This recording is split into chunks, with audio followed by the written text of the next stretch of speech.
So, title ng ating news, bagong series ay 2020. Sabi na 2020. 2020. Execute with clarity. No, pag sinabi 2020, ano na iisip niyo? Yan, malinaw ang mata, no? So, pag sinabi 2020, pinag-uusapan natin yung malinaw na vision. No? So, this series we will be talking about vision. Sabihin niyo malakas, vision.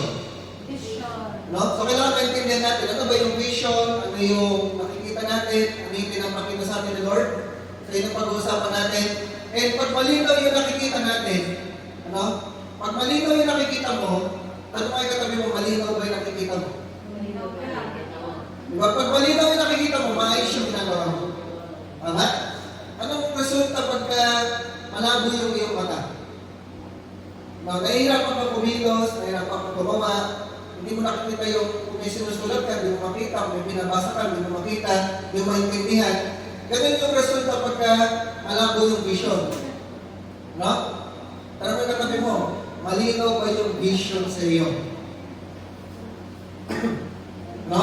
So, importante, pag may vision si Lord sa buhay natin, naintindihan natin ang malinaw. Kaya yung subtitle natin, Execute with Clarity. Yung ginagawa mo, yung kinikilos mo, maliwanag. Nagagawa mo ng maayos yung kailangan mong gawin kasi nakakakita ka ng maliwanag. No? Ganun din sa pagdadrive, sabihin nyo nga, the brighter you see, the faster you run. No? Ganun kahit naglalakad, tumatakbo, pag nagdadrive, mas maliwanag yung nakikita mo sa daan, mas mabilis ka nakakatakbo. No? Sa pagdadrive, ganun din. Pag maliwanag, pag may headlight ka, nakikita mo yung daan, nakakatakbo ka ng mabilis. Pero pag wala kang headlight, or malabo yung headlight mo, ang bagal ng takbo mo. Ano? Sa ganun din sa buhay natin, pag mas maliwanag yung nakikita mo, mabilis na yung takbo. Nagagawa mo ng maayos yung dapat mong gawin. So, yun yung gusto natin matutunan dito sa ating series. Ano? Sa 4 weeks ng ating series, makita natin ang maliwanag. Ano ba yung gusto ng Lord na ipakita sa atin? Ano yung gusto ng Lord na ipagawa sa atin? So, ang question sa atin, what is your why? Ano? What is your why? Ano? Ano yung bakit mo? Bakit ka bumabango? Tanong sa tayo, bakit ka bumabango? Ano? Pag marunong ka magtanong, at marunong tayo, nag-iisip tayo ng maayos, tinatanong natin, bakit nga? No? Bakit ka ba gumigising? Ano? Halukayin mo ng halukayin, halukayin mo ng halukayin kung mag-isip mo ng mag-isip. Sagot, bakit ka gumigising? Para magtrabaho. Di ba? Bakit ka gumigising? Para mag-aral. Bakit ka nag-aaral? Bakit ka nagtatrabaho? Ano? Para magkapera. Para magkapera. Kaya ako nagtatrabaho para magkapera. Bakit mo kailangan ng pera? Di ba? Para mabili ko yung gusto kong bilhin. Para makakain ako. Bakit mo kailangan kumain? Bakit mo gusto mabili yung gusto mong bilhin? Nasusundan niya? Ano? Babalik ka, nasusundan mo ng susundan. Why? Hanggang marating mo yung pinakadulo. Ano? Hanggang marating mo yung pinakadulo. Bakit nga ba? Bakit ako gumigising? Bakit ako nagtatrabaho? Bakit kailangan ng pera? Bakit ko kailangan mabuhay? Ano? Ang pinakadulo dapat nga. Nasusundan niyo? Ang pinakadulo dapat na tanong, bakit ka nabubuhay? Bakit ka nag-i-exist? Ano? Nag-aaral ka kasi gusto mo makapag-graduate. Bakit mo gusto mo makapag-graduate? Kasi gusto mo mabilis yung magulang mo. Bakit mo gusto mo mabilis yung magulang mo? Ano? So, laging ganun. Pabalik ang pinakadulo palagi, patay na buhay. Ano yung reason patay na nag-exist sa earth? Pag na-discover mo yung sagot dun sa tanong ngayon, magkakaroon na tayo ng tamang direksyon. Magiging malinaw na ano yung ginagawa natin, bakit mo siya ginagawa. Magiging malinaw na ano yung dapat mong ginagawa, ano yung hindi mo dapat ginagawa. Ano? So, yun ang gusto natin masagot dun sa pag-aaral natin ng vision. Maging malinaw sa atin, ano yung why natin. Bakit tayo bumabago? Ano? So, punta tayo sa verse natin, Genesis chapter 22. Naalala niya yan? Yan yung pinag-aralan natin last Sunday. Tutuloy lang natin. Ano? Verse 9, when they reached the place God had told them about, Abraham built an altar there and arranged the wood on it. He bound his son Isaac and laid him on the altar on top of the wood.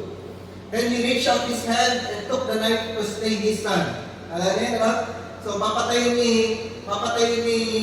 Abraham si Isaac, i-offer niya sa Lord. Tinest ng Panginoon si Abraham. Ang sabi ng Lord kay Abraham, ay i-offer mo yung iyong pinakamamahal na anak. No? Nung 75 years old si Abraham, pinangakuan siya ng Lord kasi hindi sila magkaanak. Inakot sila ng katandaan na 75 years old. Hindi pa sila nagkakaanak. Pero sabi ng Lord sa kanya, bibigyan ko kayo ng anak. Magkakaanak kayo. Tapos nung 100 years old na siya. So ilang taon siya naghintay? From 75 hanggang 100. Mat na naman. Okay, pastor, mat na naman. Ano? 25 years siya naghintay para magkaanak. Actually, hindi 25 years. 100 years. Ano? Kasi nung 75 siya, naghihintay na siya noon. Umaasa na siya noon. Siguro, mayroon na siyang point na nag-give up na siya, hindi na ako magkakaanak. Pero pinangakuan siya ng Lord, yung pangako ng Lord, another 25 years siya naghintay. No? So, hinintay niya na magkaanak. Tapos, kung may anak na siya, 20 years old na yung kanyang anak, sabi ng Lord, i-offer mo sa akin. Pero si Abraham, hindi siya nagpatumpik-tumpik.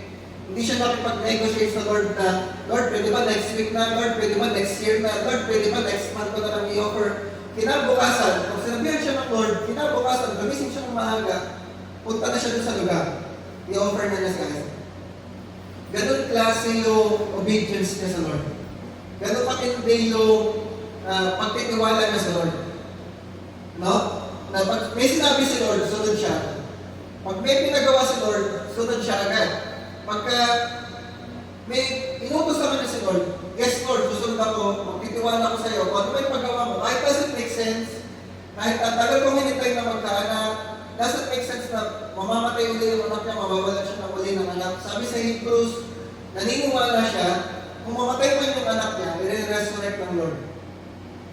Ano? Sa Book of Hebrews, yung belief niya, iniisip niya, mabubuhay ulit ito, bubuhay ito ulit ng Lord. Kasi may pangako sa kanya si Lord na magkakaanak siya. Ano? So, kung papatay niya, sabi ng Lord, the angel of the Lord called out to him from Abraham, Abraham, Abraham, here I am, and he replied. And sabi niya, sabi ng angel, do not lay a hand on the boy. He said, do not do anything to him. Now I know that you fear God because you have not withheld from me your son, your only son. Sasaksakin na, sabi ng angel, huwag mo yan tuloy. Sabi ni Abraham siguro sa isipan niya, ay, buti na lang. Ano? Ay, salamat. Pinigilan siya ng angel. Ano? Kasi napasa niya yung test. Ano? Naipasa niya yung test na sumunod siya sa Lord. Talagang committed siya eh, nasasakay na nga niya. Ganun siya ka-committed, ganun siya nakasunod. Hindi siya yung nag-iisip na, tutuloy ko ba? Lord, tutuloy ko ba talaga? Lord, sure ka ba talaga na sa gusto? Hindi gano'n. Nasaksakin niya talaga. Ano? So, pinigilan siya ng angel. Sabi ng Abraham looked up and there in the thicket, he saw a ram caught by its horns. He went over and took the ram and sacrificed it as a burnt offering instead of his son. So, instead na yung anak yung i-offer, may nakita siyang hayop, lalaking tupa, yun yung in-offer na sa Lord, kapalit ng kanyang anak. So, nag-offer pa rin siya. Nag-worship pa rin siya sa Lord. Imbis na yung anak lang, imbis na lang yung anak, yung tupa na lang yung in-offer niya sa Lord. So, Abraham called that place, the Lord will provide. Sabi nga ng malakas, the Lord will provide. The Lord will provide. Naniniwala ba kayo doon? Na si Lord magpo-provide? Yeah. Ano? Pag kailangan mo ng trabaho, magpo-provide si Lord. Pag kailangan mo ng asawa, anong sagot? The Lord will provide. Pag kailangan mo ng pambayad sa Meralco, anong sagot? The Lord will provide. Kailangan mo ng gamot, anong sagot? The Lord will provide. Pag kailangan mo ng, ano pa kailangan natin? Pagkain. Anong sagot? The Lord will provide. Pag kailangan mo ng pera, the Lord will provide. And yun ang faith natin, na God will provide, the Lord will provide. And to this day, it is said, on the mountain of the Lord, it will be provided. Mamaya explain natin na. The angel of the Lord called to Abraham from heaven a second time. Ano kinausap ulit siya ng angel? Ang sabi ng angel and said, I swear by myself, declares the Lord, that that because you have done this and have not withheld your son, your only son, dahil sumunod siya, hindi niya pinagkait yung hinihingi ng Lord. Ano? Sabi mo sa katabi mo, may hinihingi ba sa isa mo? Ano? Si Abraham, yung hinihingi ng Lord, ibinigay niya. Hindi niya pinagkait. Hindi niya pinagdamo. Kanino galing yung anak? Sino naman ko ng anak? Lord. So, pag hiningi mo din ng Lord, anong gagawin? Bibigay, di ba? So, kailangan ganun ang understanding natin. Sa Lord galing yung buhay ko, sa Lord galing yung oras ko, sa Lord galing yung lakas ko. So, pag hiningi ng Lord, anong gagawin natin? Pag hiningi ng Lord, yung binigay ng Lord, yung galing din naman sa Lord, anong gagawin natin? Bibigay. So, si Abraham, hindi niya pinagkahit, hindi niya pinagdamot, yung galing din naman sa Lord, binigay niya sa Lord. Sabi ng Panginoon, I will surely bless you. Sabi mo sa akin, may bless ka ng Lord. No? I will surely bless you and make your descendants as numerous as the stars in the sky and as the sand on the seashore. Your descendants will take possession of the cities of their enemies, and through your offspring, all nations of the earth will be blessed because you have obeyed me. Sabi sa tabi mo, sunod lang tayo sa Lord. No? Pag sumunod tayo sa Lord, pag ginawa natin yung pinapagawa ng Lord, i-bless tayo ng Panginoon. So, yung title na natin pag-uusapan this morning ay His Story. Sabihin sa tabi mo, His Story. His story. No? So, si Lord, may sinusulat na istorya. Si Lord ay, He is the greatest author. He is the greatest writer. So, may sinusulat si Lord na storya, may ginagawa si Lord na storya. So, sabi mo sa tabi mo, istorya ng Lord. Ano? Tayo, mayroon din tayong ginagawang istorya ng buhay natin. Tama? Diba? Pinipilit din natin isulat yung sarili nating istorya. Ano? Pinipilit natin gawin yung sarili nating kwento. Pero ang totoo, ano? Walang kwento ng sarili natin. Ano? Walang kwento ng sarili natin. Yung kwento natin, kailangan nakakonect dun sa kwento ng Lord. Ano? Yung kwento ng buhay natin, kailangan naka-align dun sa sinusulat na story ng Lord. Sabi sa tulong, it's not about you. Hindi tungkol sa sarili natin, tungkol din dun sa ano ba yung kwento ng gusto ng Lord. Pero pag sumunod ka, align ka dun sa kwento ng Lord, doon mo makikita yung ganda ng istorya na sinusulat ng Lord para sa iyo. Naintindihan niyo ba? Ano? Bigay tayo? Pag yung inalign mo yung kwento mo sa kwento ng Lord, doon mo makikita ang ganda ng kwento ng buhay mo. Doon mo makikita ang ganda ng sinusulat ng Lord na kwento para sa atin. Ano? Para sa buhay mo, para sa family mo, para sa dito sa church, sa Royal Jet, para sa Malolos, para sa Pilipinas. Ang ganda ng kwento na sinusulat ng Lord. Na minsan, it doesn't make sense. May mga seasons na may mga challenges, may mga season na pangit, may mga season na hindi mo maintindihan. Pero pag binalikan mo, pag tumuloy ka lang, nag-align ka lang sa Lord, tumuloy ka lang. Pag binalikan mo, makita mo, ang ganda pala ng kwento na sinusulat ng Lord. Ang ganda pala ng istorya. Ano? So, yan yung gusto natin maintindihan. Sa kwento ni Abraham, makita natin, parang ang gulo-gulo, 75 years na siyang pawanda, na walang nangyayari, ano? Hindi sila magkaanak, pero mayroong one day. Sabi sa tanong, mayroong one day. One day, kinausap siya ng Lord. One day, nagpakita si Lord sa kanya. One day, may sinabi sa kanya si Lord, may pinakita sa kanya si Lord, and simula dun sa one day na yun, nagbago na yung istorya ng kanyang buhay. 75 years na walang nangyayari, 75 years na paulit-ulit, 75 years na normal, pero yung sumunod ng mga taon, naging kakaiba na kasi kinausap siya ng Lord. At dahil sumunod siya sa Lord, gumanda yung kwento. Ano? Dahil nagpagamit siya sa Lord, nag-participate siya dun sa kwento na sinusulat ng Lord, gumanda yung kwento ng kanyang buhay. Kaya ngayon, pinag-uusapan natin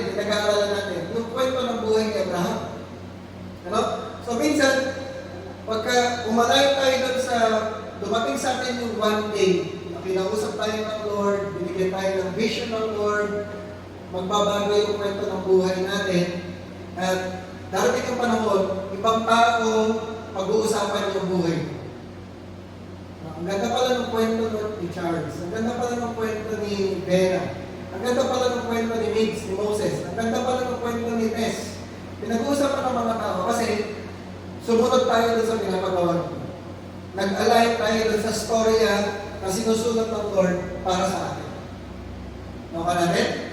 No? So, pag tinignan natin yung istorya na binasa natin kanina, yung may sinusulat si Lord na kwento, ang unang point natin, His Word. Sabi mo, His Word. His Word.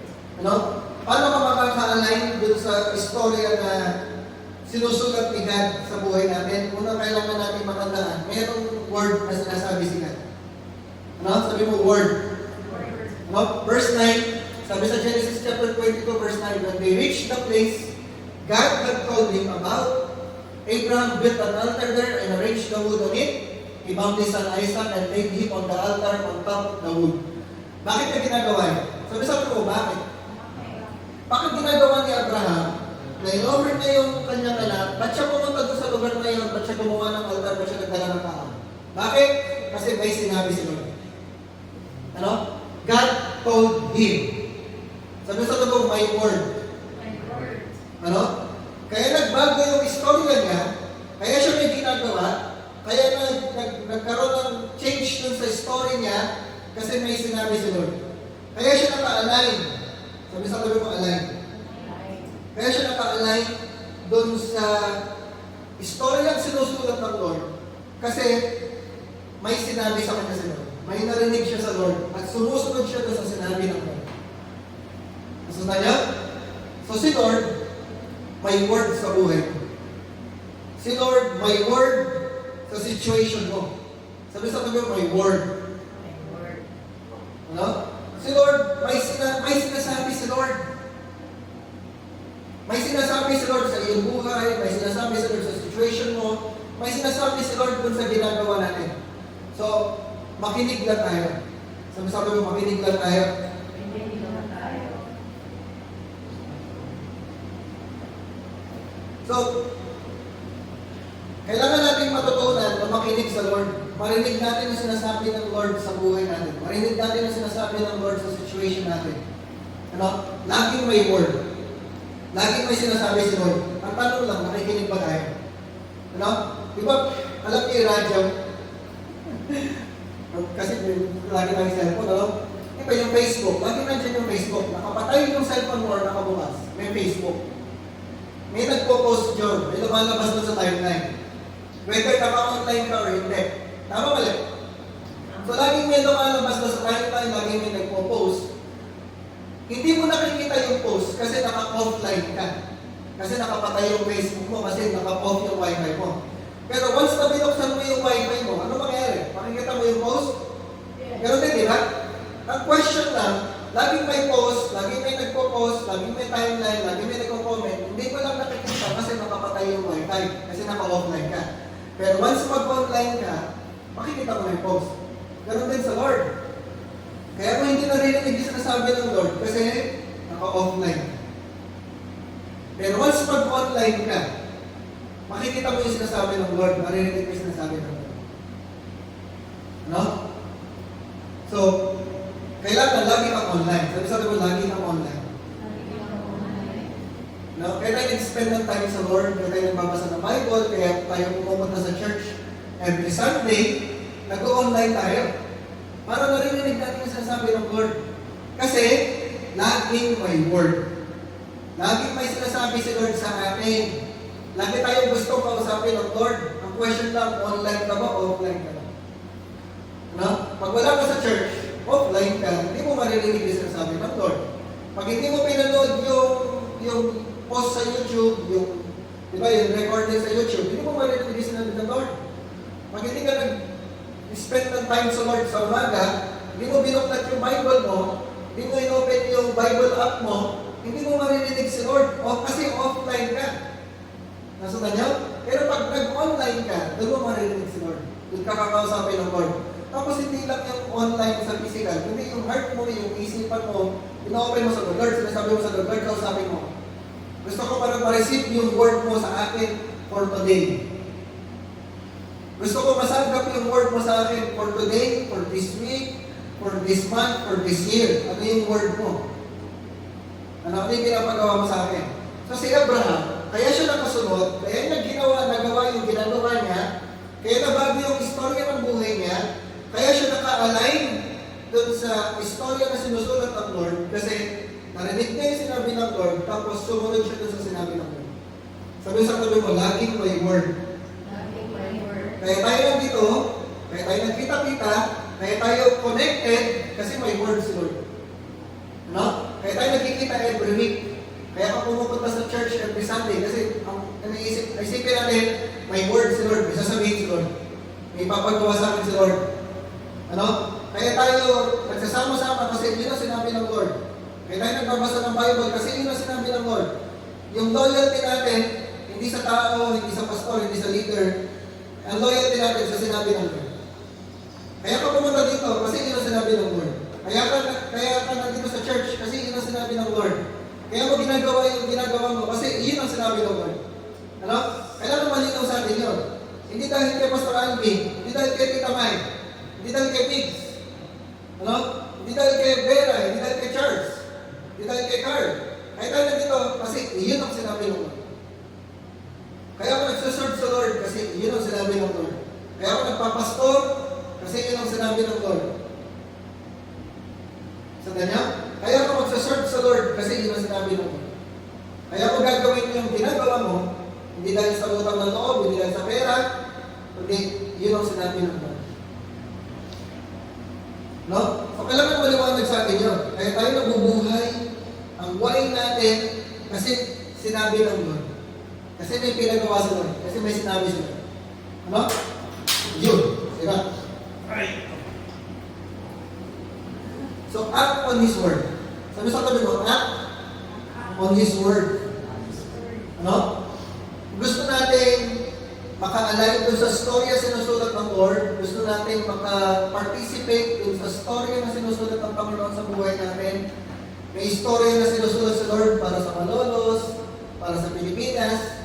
Nasa sa'yo na yun kung magpa-participate ka or hindi. No? Sabi sa tabi mo ulit, act on His Word. Pag may na-receive ka sa Lord, pag may sinabi sa si Lord, galawan mo, ilusan mo, sumunod ka. No? Pangalawa, His call. Sabi mo sa tabi mo, call. No? Tumatawag si Lord. Carl, Charles, Vera, Moses. No? Hindi naman ganun boses. Ganun kasi sa pelikula. Sa mga movies, ganun yung boses. Pero pag si Lord tumatawag, normal na boses lang. Moses, Carl, Vince. So tumatawag si Lord. Sabi sa verse 15, the angel of the Lord called to Abraham from heaven a second time. No? So tumatawag si Lord. Kinakausap tayo ng Lord, tinatawag tayo ng Lord. Meron tinatawag na calling. Saan sabi mo calling? Ano, hindi calling. Calling. Bawat isa sa atin, meron tayong kanya-kanyang calling. Sabi sa mo, may calling ka. Hindi calling. No? Pero, ano ba yung calling? Ano ba yung calling? Matayat mo yung isip mo, ano ba tanda niyo yung calling? Ano yung calling? Ano yung calling? Hindi, tinatanong ko po kayo, ano yung calling? Ano yung calling? Ano yung calling? Wala ka tililing, ano, may sayang. May problem sa brain. May problem sa mental. Ano? So tayo, hindi tayo gumagawa ng mga bagay dahil ang gusto lang natin, dahil lang yung feel natin, ano? May ginagawa tayo kasi may calling na binigay sa atin siguro. Yun ang kailangan naman natin maintindihan. Ma-discover natin, ano yung calling ng Lord sa buhay natin?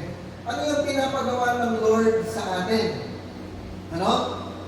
So bukod sa sinasabi ng Lord, may pinapagawa si Lord, ay calling si Lord sa atin. So bawat isa natin yun. Hindi lahat tayo tinawag na pastor. Ako yung tinawag na magpastor. Pero baka yung although meron sa inyo, isa sa inyo, napapalit sa akin na magpapastor. Tama? Ano? Pero meron tayong kanya-kanyang calling. Pwede tinawag ka na teacher ka or baka calling ng Lord, maging principal ka. Ano ba yung natabi mo? Baka magiging principal ka ba? Ano? Pero principal na sumusunod sa Lord, sumusunod sa pinapagawa ng Panginoon. Ano? May kanya-kanya tayong calling. Baka yung iba sa inyo, tinatawag ng Lord na mag-lead ng mga kabataan. Ano? Yung iba sa inyo, baka tinatawag ng Lord mag-lead ng mga kalalakingan. May kanya-kanya tayong calling, may kanya-kanya pinapagawa sa atin si Lord. Na yung istorya ng Panginoon, matutupad pag sumunod tayo sa calling ng Lord.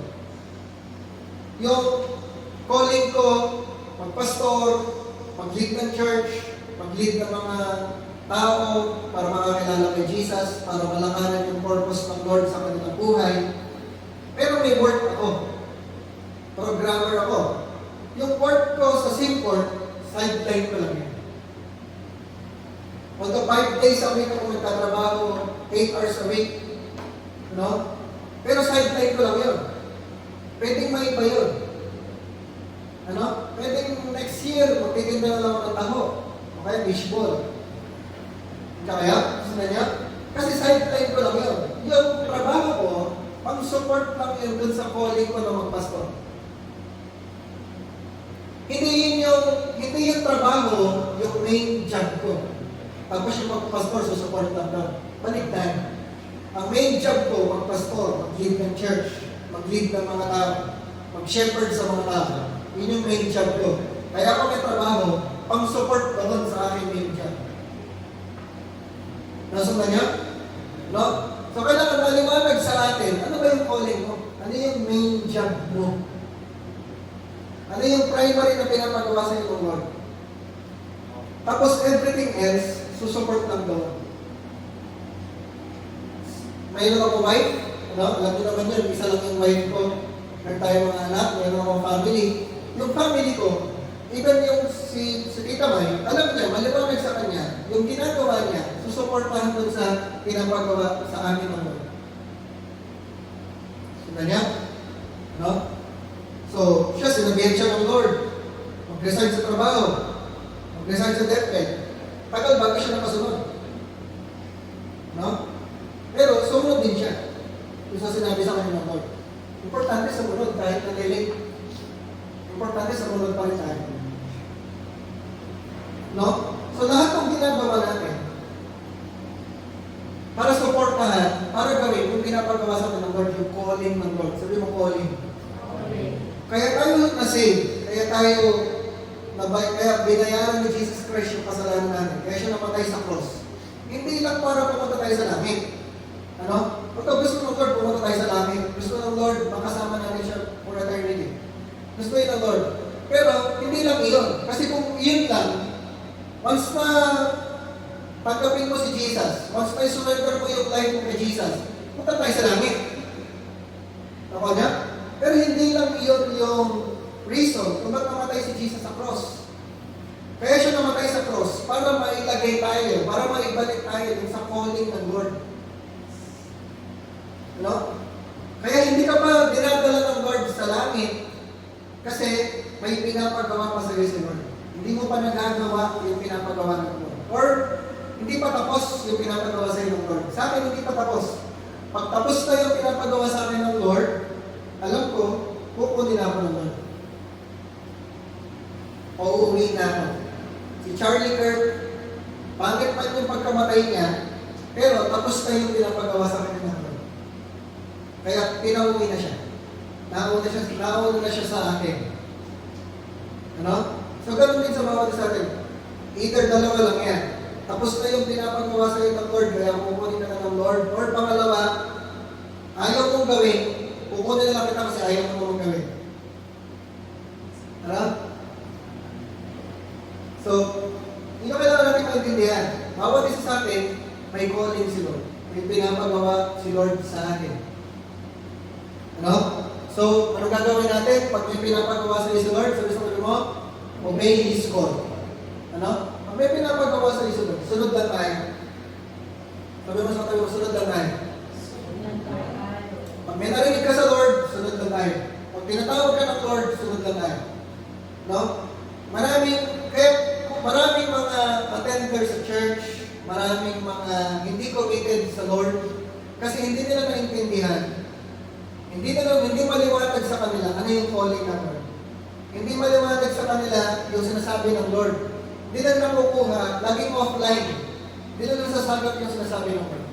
Marami kami mga kasama before na hindi na namin kasama ngayon. Kasi ginawa lang nila yung gusto nila gawin. Hindi nila naintindihan ng maliwanag. Ano yung pinapagawa ng Lord? Or, doon yung pinapagawa sa kanila ng Lord, kaya nandun sila. Kaya hindi namin sila kasama ngayon. Pero kung talagang, darating yung time kung talagang kasama namin sila, pupunta sila rito. Pag narinig na nila ng maliwanag yung pinapagawa ng Lord, sinasabi ng Lord sa kanila, pwede dumating pa rin yung time makasama namin sila. Ano? Pero ang point, kaya tayo nagsasama-sama, kaya tayo connected kasi dun sa pinapagawa ng Lord. Tama niya? No? Pangatong point, His plan. Una, may word si Lord. Pangalawa, may calling si Lord sa buhay natin. Pangatlo, may plano si Lord. Sabi sa tabi mo, may plano si Lord. Ano? Kaya kanya kinakausap, kaya kanya tinatawag para mangyari yung plano niya. Para matupad yung istorya na sinusulot ng Panginoon. Ano? So may plano si Lord, hindi lang sa buhay natin. May plano si Lord sa Malolos, may plano si Lord sa Pilipinas, may plano si Lord sa buong mundo. Yung pinapagawa sa atin ng Lord, it's a piece dun sa malaking puzzle. Ano? Yung maliit na contribution natin para yung mangyari yung pinaka-global plan ng Lord. So may planong sinusulat si Lord, may planong ini-execute si God, bawat isa sa atin may parte doon. Bawat isa sa atin may piece dun sa puzzle na ginagawa natin. Ano? So kaya kita kinakausap, kaya kita tinatawag para yung contribution mo, mangyari yung plano ng Lord. So sabi ng Panginoon, ano yung plano ng Lord dun sa panahon ni Abraham? Kaya niya tinawag si Abraham, kaya niya kinausap si Abraham. Ano yung plano ng Lord? Sabi ng Lord sa kanya, I will surely bless you and make your descendants as numerous as the stars in the sky and as the sand on the seashore. Your descendants will take possession of the cities of their enemies. No? So sabi ng Lord, bibigyan kita ng maraming lahi ng mga anak. Ano? Kasi dami ng bituin sa langit, kasi dami ng mga buhangin sa dagat. Ano?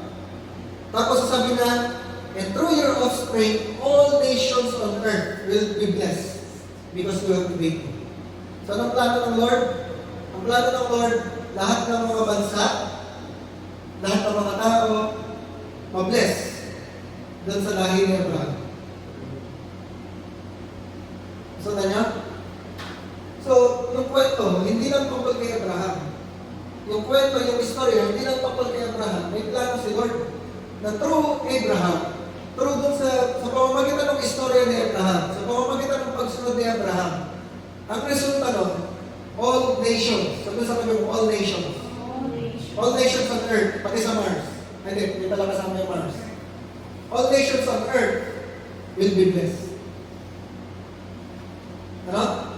Yung plano ng Lord, yung gusto ng Lord, lahat ng bansa mapagpalat, hindi lang si Abraham. Pero nagsimula kay Abraham. Lahat ng bansa mabless. Yun yung plano talaga ng Lord. Pero nagsimula lang kay Abraham. Nagsimula sa isang tao. Nagsimula sa isang tao, kinausap ng Lord, tinawag ng Lord. So itong isang taong ito, sumunod sa Lord, ginawa yung pinapagawa ng Lord, kumilos siya dun sa word ng Lord, ano? Tapos mangyari yung plano ng Diyos sa lahat ng bansa. All nations ng earth are being blessed. So yung pagsunod mo, maraming tao makikinabang. Ano? Pag sumunod ka sa sinasabi ng Lord, maraming tao makikinabang. Pag ginawa mo yung calling ng Lord, maraming tao makikinabang. Hindi lang ikaw, hindi hindi lang yung family mo makikinabang, hindi lang yung mga anak mo makikinabang, maraming tao. Sabi sa mga maraming tao. No? Maraming lahi yung makikinabang. Hindi mo alam, pag sumunod ka pala sa Lord, yung barangay mo makikinabang, Malolos pala yung makikinabang, Pilipinas pala yung makikinabang pag sumunod ka. Ano? Hindi mo alam yung pagsunod mo sa Lord, buong eskwelahan pala yung makikinabang. Lahat ng estudyante doon sa eskwelahan na yun, makikinabang.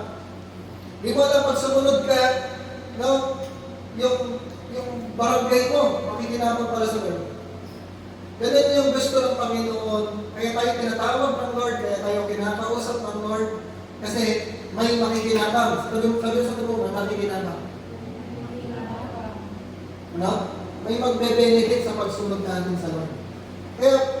Kaya natin nagagawa na maging available sa Lord. Kaya tayo nagko-commit sa Panginoon. Kaya natin sinusurrender yung life natin sa Lord. Kasi alam natin, pag ginawa ko to, pag sumunod ako sa Lord, pag in-offer ko yung life ko sa Lord, pag nagpagamit ako sa Panginoon, hindi lang tayo makikinabang, maraming tao makikinabang. Kaya kailangan ng 2020 vision. Kailangan natin nakikita ng maliwanag yung pinapagawa sa atin ng Lord. Kaya kailangan maliwanag sa atin yung why. Sabi mo sa atin, what is your why? Ano yung bakit mo? Ano yung reason ba't ka bumabangon? Kaya tayo bumabangon kasi yung may makikinabang doon sa ginagawa. Kaya ako magbabasa ng Bible.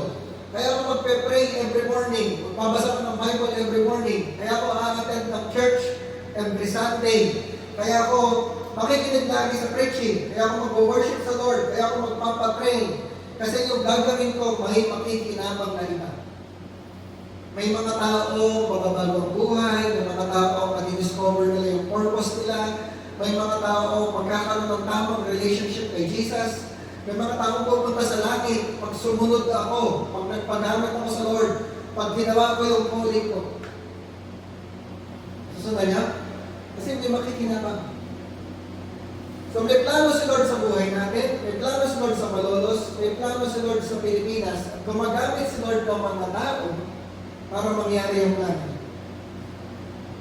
Kaya hindi ka pa namamatay. Kaya nandito ka pa. Sabi sa tabi mo, kaya nandito ka pa. Kasi gagamitin ka ng Lord. Sabi sa tabi mo, gagamitin ka ng Lord. No? So, third point natin, fulfill His plan. Ano? Kung ano man yung plano ng Lord. So, una, di ba? Act on His word, obey His call. Yung pangatlo, fulfill His plan. No? Pag sumunod ka sa sinasabi ng Lord, pinilusan mo yung narinig mo sa Panginoon. Pag narukuha mo yung word, sabi sa mo, may word. Pag na-receive mo yung word na sinasabi ng Lord, ilakaran mo yung calling ng Lord sa buhay mo, mapufulfill natin yung plano ng Panginoon. Mangyayari yung plano ng Lord. Hindi sa amen. No? So, gusto ko lang i-share sa inyo. Last week, share ko sa inyo yung mission ng church. Meron tayong mission, meron tayong vision. Ano? So, yung church natin, Royal Gen, may mission, may vision. Kagaya ng ibang mga organization, lahat ng mga organization may mission, may vision. Tayo, meron tayong mission, meron tayong vision. Pero hindi lang natin, I want to clarify, hindi lang natin nilagay yung mission sa vision para lang meron. Ano? Hello? Hindi na tayo naglagay ng mission tsaka vision para lang masabi, meron kami yan. Hindi gano'n. Hindi lang yan statements lang. Sabi mo sa katabi mo, seryoso tayo. Ano? Seryoso tayo dito sa mission and vision natin. Ibig sabihin, tayo dito sa Royal Gen, kami, tayo, lahat ng ginagawa natin para matupad mangyari yung mission tsaka vision. Wala tayong gagawin na labas dun sa mission at vision. Ang kanya? Pati yung ginagasta natin, yung mga lahat ng gastusin, lahat ng expenses, lahat ng ginagawa natin para mangyari yung mission at vision. Ang point doon, wala tayong gagawin na labas dun sa mission at vision. So, ganyan. So, ganun din sa personal life natin. Ang gusto ng Panginoon, huwag kang gagawa ng walang sinabi sa Lord. Pag hindi sinabi ng Lord, huwag mong gawin. Lahat ng gagawin mo, kung ano lang narinig mong sinabi ng Lord. Sundan niyo? Wala kang gagawin na labas doon sa calling ng Lord. Kaya mo gagawin yung isang bagay kasi ito yung calling ng Lord. Kasi ito yung sinasabi ng Lord. Ito yung plano ng Lord. Ano? So sa Royal Jet, ang mission natin, win souls. Ibig sabihin ng win souls, gusto natin marami mga tao yung isurrender nila yung life nila kay Jesus Christ. Makilala nila si Jesus at ibigay nila yung buhay nila kay Jesus. Tapos make disciples. Gusto natin, hindi lang nila makilala si Jesus. Gusto natin, yung mga tao, isurrender nila yung life nila kay Jesus, sumunod sila kay Jesus. Maging disciples sila ni Jesus, maging followers sila ni Jesus Christ. Intindihan natin? Tapos, transformations. Yung pagsunod natin kay Jesus, yung pagiging follower natin kay Jesus, hindi lang tayo sa sarili natin, kundi yung ginagawa natin, nagpa-transform ng bansa. Ano? Ito yung plano ng Lord na ang Royal Chain, magamit tayo na magkaroon ng pagbabago sa bansang Pilipinas. Hindi lang sa Pilipinas, pati sa ibang bansa. Ano? Yung plano ng Lord sa Pilipinas, mangyari sa pamamagitan ng pagsunod natin sa pinapagawa ng Lord. So, hindi lang tayo Christian na every Sunday, pumunta sa church, nagpe-pray, hindi lang gano'n. Yung ginagawa natin, Monday to Saturday, Sunday nasa church tayo. No? Monday to Saturday, binabago natin Pilipinas. So, tanya? Pag Sunday, sa church tayo, makinig tayo sa Word of God, mag-worship tayo. Pero yung Monday to Saturday, binabago natin ang Pilipinas. Kaya ka nag-work, pagpunta mo dun sa work, pagbalik mo sa family mo, pag-uwi mo sa bahay, binabago, ginagamit ka ng Lord para magbago ang Pilipinas. Yun yung ginagawa natin. Tapos, empower generations. Ano? Gusto natin, hindi lang mag-i-stop sa buhay natin, yung ginagawa ng Lord, ipapasa natin yun sa next generation. Sa mga anak natin, sa mga mas bata sa atin. Para may magtutuloy yung pinapagawa ng Lord. Tama niya? No? So, gusto natin, ang prayer natin, bawat isa sa atin na narito, maintindihan natin, masakap natin yung gusto ng Lord para sa Royal Chain. Pag naintindihan natin yun, pag maliwanag sa atin yun, tsaka tayo gagawa. Ano? Magiging maliwanag, bakit natin kailangan pumunta every Sunday? Bakit natin kailangan makinig? Bakit natin kailangan mag-cell group? Bakit natin ginagawa yung nandito tayo palagi, nag-meet tayo palagi? Kasi para mangyari ito. Ano? Pag maliwanag sa atin yun, maliwanag sa atin, kaya ako pupunta doon, kaya ako magpa-participate, kaya ako magpupunit, kaya ako magsaserve, kasi para mangyari itong mission. Ano? Pag hindi natin naintindihan, pag hindi maliwanag sa atin, babalik lang tayo palagi sa ginagawa natin before, na hindi tayo committed, malala, pinakamalala, babalik tayo sa dati natin religion. Kasi hindi natin makita ng maliwanag. So prayer natin, Lord, ang prayer ko, bawat isa sa atin na ito, makita natin ang maliwanag. Ito yung vision. Kaya ako nandito, kasi mag-win-soul ako, mag-make disciple ako, mag-transform ako ng mga bansa, mag-empower ako ng mga next generation. Kaya ako nandito. Kaya tayo nandito. Kaya tayo nag-meet every Sunday. Kaya tayo nag-meet ng cell group. Kaya tayo pumunta sa mga training. Kasi mag-win souls tayo, mag-make disciples tayo, magkatransform tayo ng bansa, mag-empower tayo ng mga next generation. Okay na? So si Abraham, nung tinawag siya ng Lord, nung kinausap siya ng Lord, nung may pinapagawa sa kanya si Lord, anong ginawa niya? Nag-cooperate siya, nag-participate siya. Sabi sa tabi mo, cooperate. Participate. Ano? Nag-obey siya sa sinabi sa kanya ng Lord. So yung resulta, si Lord na bahala.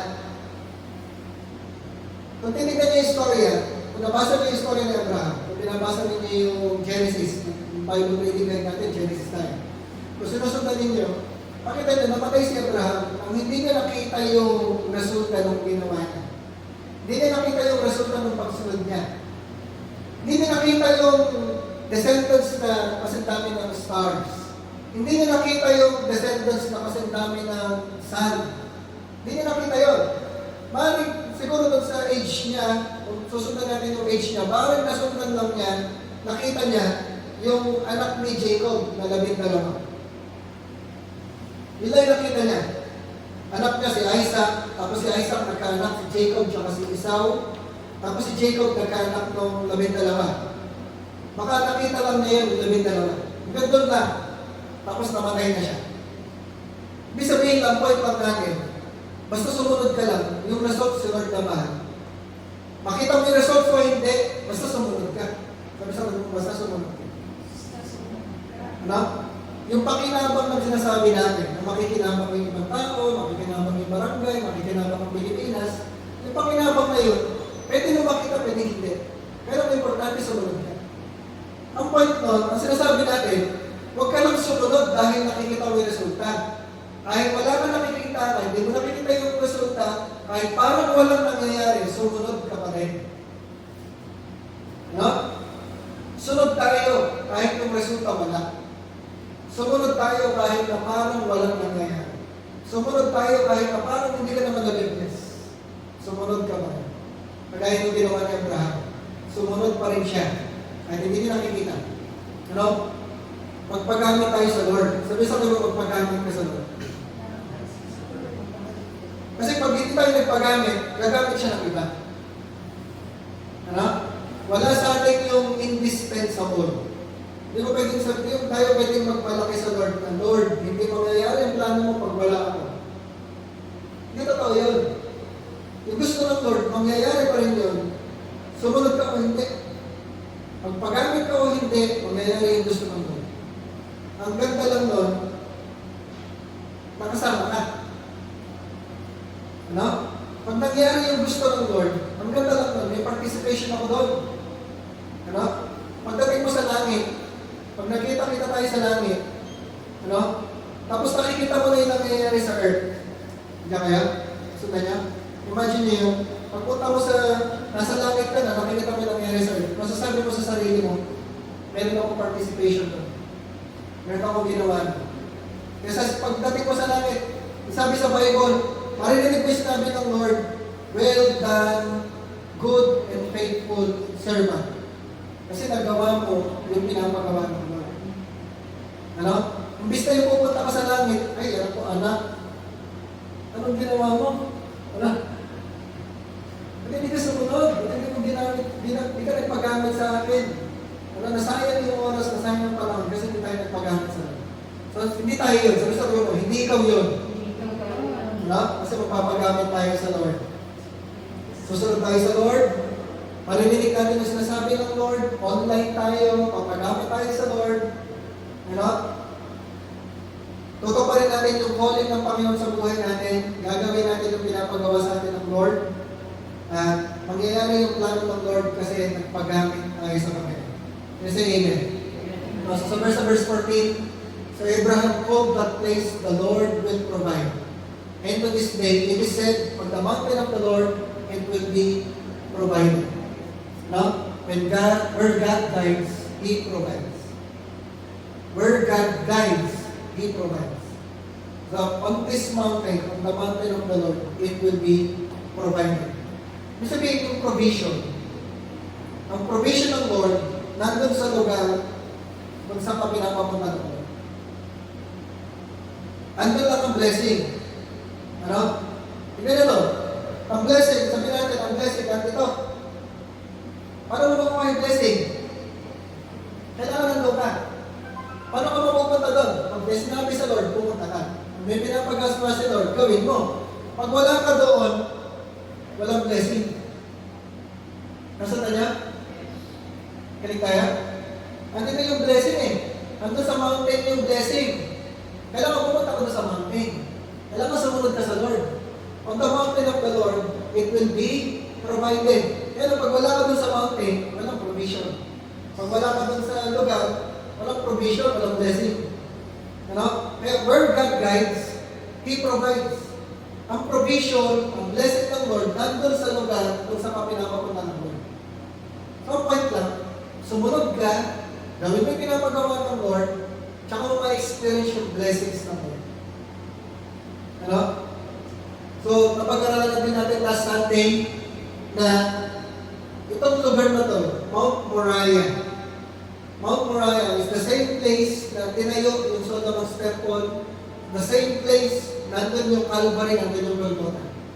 Kung saan in-offer si Isaac, doon din namatay si Jesus Christ. Doon nag-provide ang Panginoon. Si Jesus Christ, even si Jesus, sabi ni Jesus, ang ginagawa ko lang po, hindi narinig kong sinasabi ng Ama. Ang ginagawa ko lang po, hindi nakikita kong ginagawa ng Ama. Wala siyang ginawa na labas dun sa pinapagawa ng God the Father. Wala siyang ginawa na labas dun sa sinasabi ng Lord. Kaya tayo na-save. Kaya tayo pupunta sa langit. Kasi si Jesus, ginawa niya yung pinapagawa niya. Sumunod siya sa pinapagawa ng Lord. Ano? And tayo, even tayo sa panahon na ito, gusto ng Lord na gamitin tayo ng Lord. Sabi mo sa tabi mo, gusto mong gamitin ng Panginoon. No? Bawat isa sa atin, gusto ng Lord ay makita natin ang maliwanag yung pinapakita sa atin ng Lord, marinig natin ang maliwanag yung sinasabi ng Lord na kaya mo ginagawa yung isang bagay kasi yun ang sabi ng Lord. Kaya mo ginagawa yung bagay kasi yun yung pinapagawa ng Lord. Kaya mo ginagawa mo kasi ito yung plano ng Lord sa buhay. Ano? May mga detalye na hindi maliwanag, pero alam mo, may sinabi sa Lord. May mga details na hindi maliwanag, pero alam mo, may sinabi sa akin sa Lord, may pinapagawa sa akin sa Lord, basta gawin ko lang yan. Yung details, bahala na sa Lord. Yung results, bahala na sa Lord. No? So, yun yung gusto sa atin ng Panginoon. So, ang hinihiling sa atin ng Panginoon this morning, commit natin yung life natin sa Lord. Sasabihin mo talaga sa Lord, Lord, magpapagamit ako sa'yo. Gagawin ko yung pinapagawa mo. No? Sinusunod ng Lord yung mga istorya ng buhay natin. Pag gusto ng Lord, mag-cooperate tayo, mag-participate tayo sa storya na sinusulat niya, magpagamit tayo sa Panginoon. Kasi amen. No? So, let us pray. Pigit tayo. Pigit tayo. Then, habang nakapigit ka, if you want to commit your life to the Lord, sasabihin mo sa Panginoon, Lord, kausapin mo ako. Gusto kong ma-receive yung word mo sa buhay. Lord, yung calling ko, gusto kong maliwanag sa akin. Gusto kong makita ng maliwanag yung calling mo sa buhay ko. Kahit ang sinasabi mo sa Lord, magkukumit ka sa Lord this morning na, Lord, papagamit ako sa iyo, susunod ako sa iyo kahit mahirap, lalakaran ko yung calling mo sa akin kahit hindi maliwanag, kahit mahirap. No? Kung ikaw yun, huwag mo isipin yung katabi mo, huwag mo isipin yung sasabihin ng ibang tao.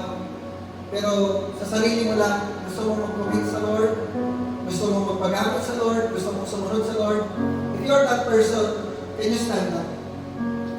No? Huwag ka magpamayo kung hindi mo kaya mag-commit. Pero if you're committing na susunod ka sa Lord, please stand up. No? Yung pagtayo mo, yan yung expression mo, yan yung commitment mo sa Lord. Lord, tumatayo ako kasi magkukumit ako sa iyo. Lord, tumatayo ako kasi magpapagamit ako sa iyo. Lord, tumatayo ako kasi gusto kitang marinig. At pag narinig kita, Lord, susunod ako sa sasabihin. Kahit mahirap, no? Mahirap sumunod sa Lord. Pero, gagawin mo pa rin. At naniniwala ka, si Lord pa rin yung kikilos para makasunod ka. Si Lord pa rin yung gagawa para magawa mo yung pinapagawa mo. Nagtitiwala ka, kaya ka nagkukumit kasi nagtitiwala ka sa Lord, siya bahala sa iyo. Praise God sa mga tumayo. Praise God sa mga nag-commit. Lord, we pray blessing, we declare clarity ng iyong word. Mina-activate namin, Panginoon, yung kanilang spirit. Binubuksan namin, Lord, yung kanilang pandinig, yung kanilang spiritual na pandinig, yung kanilang isipan, kanilang puso, that they will hear you clearly. Marinig ka nilang maliwanag. They will hear your voice. They will see visions. They will see dreams. You will talk to them. Holy Spirit, continue to touch them, continue to encounter them. At muling, Panginoon, na ipuin mo sila, Lord. Continue to work in their hearts, Lord. And they will obey you. Magpapagamit sila sa inyo, Panginoon. Ibibigay nila yung kanilang buhay sa inyo. Patuloy, Panginoon, na sasamahan mo sila, palalakasin mo sila, puprovide mo yung lahat ng kanilang needs para mangyari yung plano mo, Panginoon. Para magmagawa nila, Lord, yung calling mo sa kanilang buhay. Thank you, Lord, sa mga tao na hinihingo mo. Thank you, Lord, sa mga tao na pinapag-usap mo. Thank you, Lord, sa mga tao na ginagamit mo, Panginoon, para mangyari yung plano. Ikaw yung patuloy na mataas sa kanilang buhay. Ikaw yung patuloy na mag-glorify. Lord, sa umagang ito, nakikita namin ang pangiti ka sa kanila. Dahil sumusunod sila, nagpapakit sila sa inyo, Panginoon.